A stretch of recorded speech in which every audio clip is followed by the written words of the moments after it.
गुप्त बातमीदारांमार्फत माहिती मिळाली की कुरारमध्ये 4 बांगलादेशी अवैधरित्या घुसखोरी करून वास्तव्य करत आहेत। त्यानुसार आमच्या कुरार पोलीस स्टेशनचे क्राईम पी आय क्षीरसागर साहेब आणि ATC चे PSI मुजावर आणि त्यांची टीम यांनी त्यांचा शोध घेतला।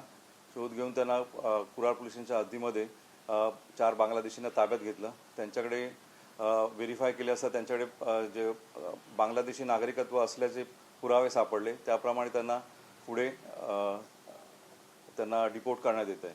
किती वर्षापासून इथे राहत होते आणि अजून यांचे काही साथीदार आहेत का? ते गेल्या 5 वर्षापासून वास्तव्यास होते आणि त्यांच्या साथीदारांचा शोध चालू आहे। आणि काय काम करत होते?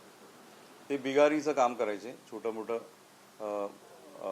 बिल्डिंगचं मटेरियल उचलणं, हे बिगारीचं काम करायचे।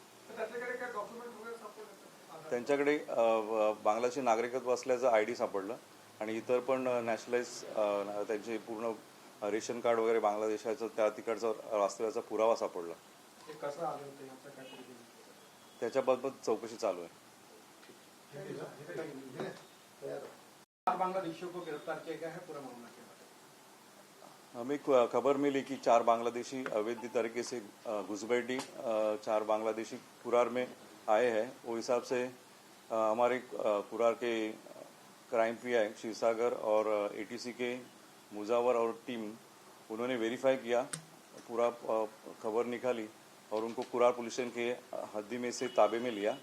उनके पास कुरार का नागरिकत्व बांग्लादेशी नागरिकत्व होने का पुरावा भी है और वो बांग्लादेशी जो नेशनल करके है उनका पेपर भी है उनके पास। सर कितने सालों से थे यहाँ पर, क्या करते थे? ये 5 साल से यहाँ पे रह रहे, अवैध घुसपैठी कर रहे और ज़्यादा करके वो लेबर है, बिगारी का काम करते हैं। सर कैसे आए थे वो, क्या होता है? वो अवैध तरीके से आए थे, यहाँ से 5 साल से वास्तव में है। इससे पहले भी कुरार ने एक पूरे साल में 2025 में 25 बांग्लादेशी ताबे में लिए थे। सर क्या इंडिया का भी कोई दस्तावेज उनके पास मिला है सर? इंडिया का उनके पास एक वहाँ पे रेशन कार्ड मिला है, वो बनावट, उनके बारे में हमारी तहकीकात चालू है।